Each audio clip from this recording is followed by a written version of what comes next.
Welcome to the Loving Truth Podcast, where it's all about finding clarity, confidence, and peace in the face of marriage challenges. And now your host, relationship expert, and certified master life coach, Sharon Pope. Hello, loves. This is Sharon Pope, and this is The Loving Truth. Today we're going to talk about when clarity actually comes and where it comes from. So when I was going through my coach training with Martha Beck, she shared how important the process of meditation had become to her life. And she said something that 10 years later now still sticks with me. And I'm paraphrasing here. These are probably not her exact words, but she said something like, "Can you sit still until the water runs clear?"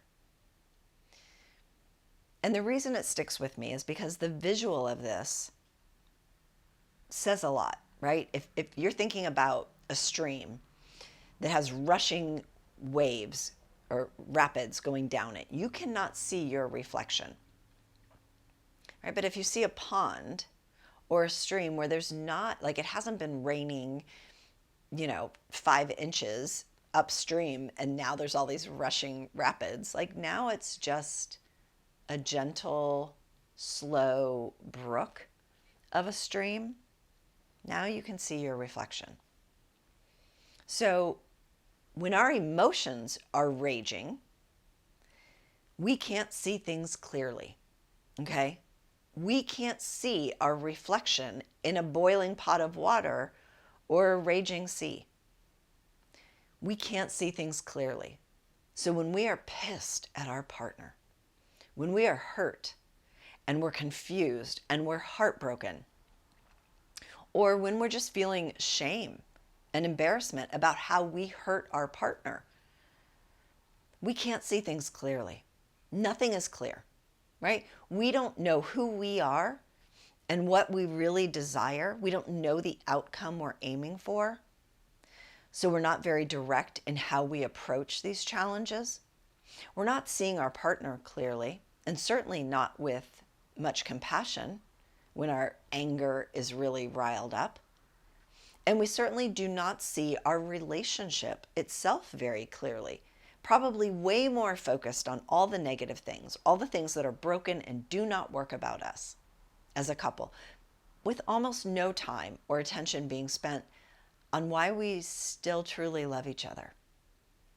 Right? We don't think about that because the mind wants to focus on solving problems. So let's focus on the problems. We don't focus on what's actually working when both are there and both are true and both are real. And here's what's happening. You have different parts of your brain.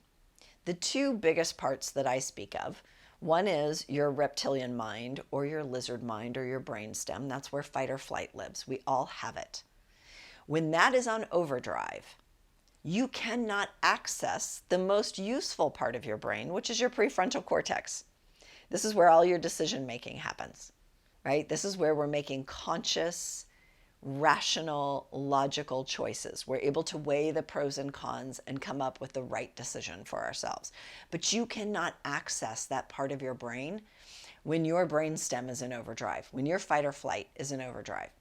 And that's what's happening when you are triggered and when you're pissed off and angry, or you're hurt and upset and heartbroken and crying. You cannot access that. So we've got to wait. We've got to let that slow down because there's a lot of momentum going in the wrong direction.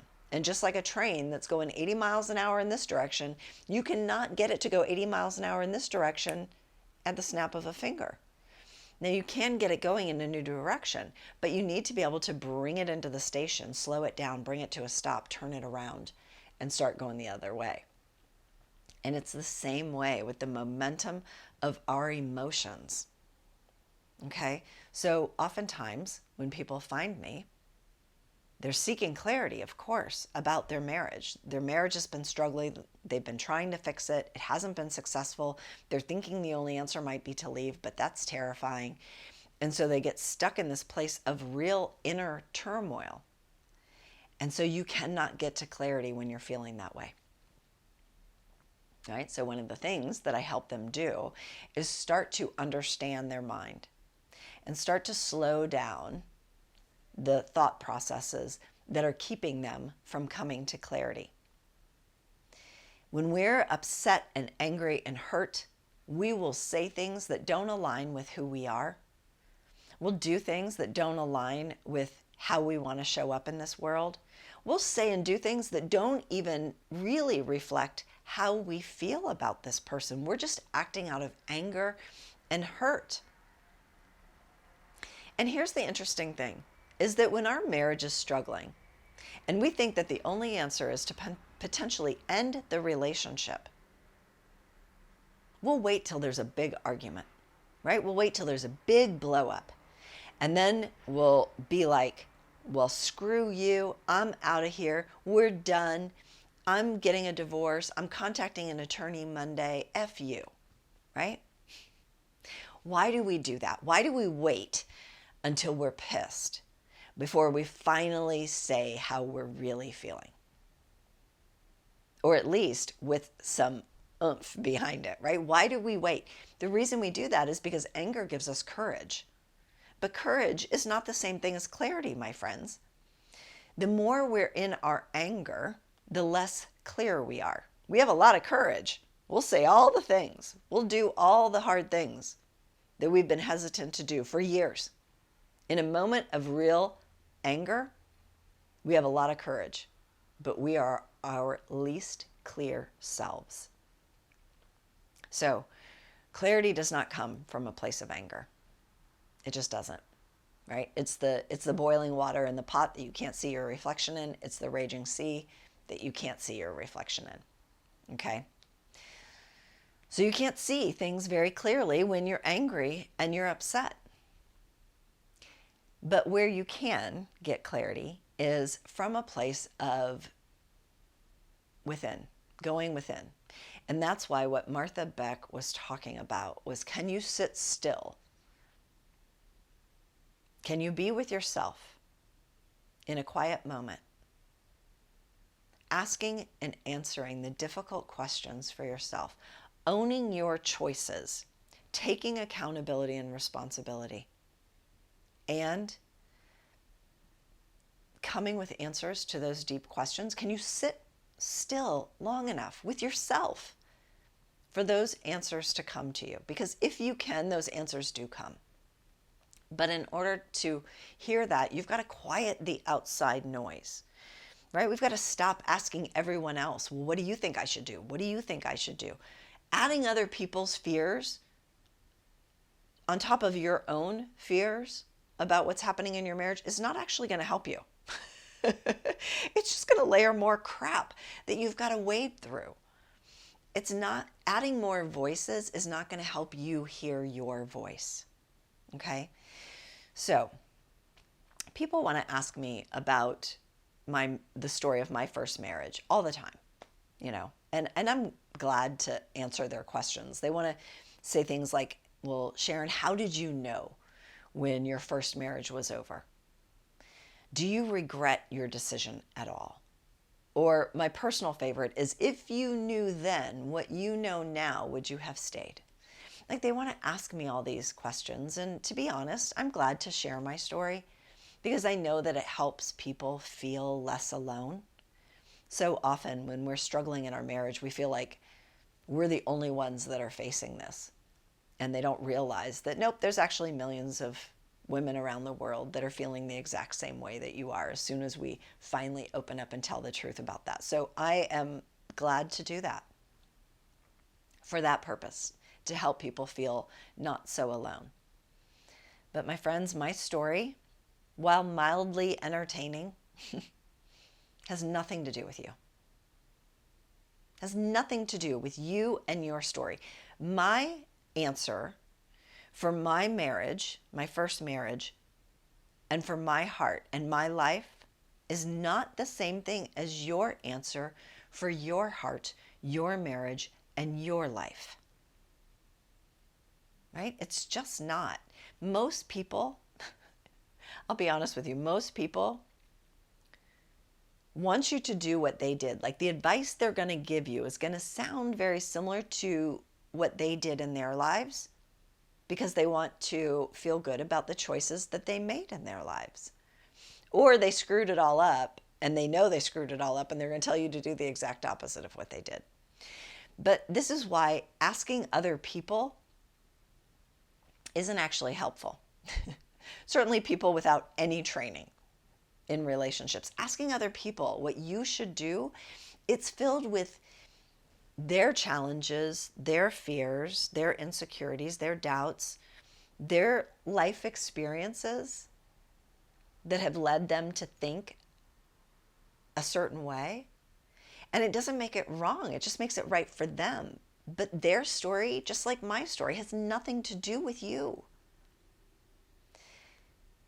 You have to get to your answer. And the only way to get to your answer is to be able to be quiet with yourself for a little bit and ask and answer those hard questions. To get to that inner voice. Because our inner voice does not speak. It doesn't like yell at us, right?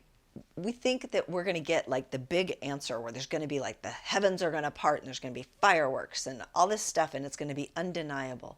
It's not.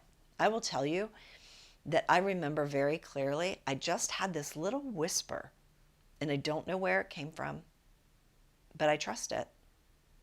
And it just said, not this. Not this. That's all I got. You don't get a lot of details. You get yes, no. You get not this. But if your mind is noisy and you're thinking and overthinking and your emotions are all in turmoil like a raging sea, you can't hear any of that. It doesn't mean it's not there. It just means you can't access it. You can't see it. You can't hear it. So what's really important here is that you're able to come to your answer for your heart and your life. Because here's what I will tell you, is that there's no path through this that is easy or comfortable. So if your path is, let me roll up my sleeves, let me dive in, start showing up differently in this marriage and see if we can't create a shift between us that creates a new possibility that doesn't exist for us today. Let's see if we can evolve this relationship to a new place. My friends, that is not easy. If it were easy, everyone would do it. Most people don't do it because they think it's easier to leave. And I can argue both sides of that equation, right? I just want you to know that's not an easy path forward. And ending a marriage that you thought was going to last forever, and probably everyone you know thought was going to last forever, that's not easy either. So whether you choose to stay or go, neither is easy.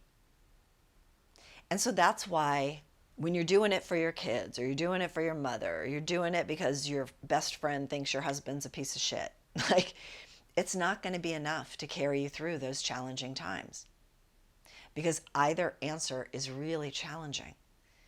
Other people's opinions cannot carry the weight of it. However, when you know your answer at a very deep level, internally, you know that that's your answer, the level of challenge becomes irrelevant. Because it just becomes, this is what I have to do.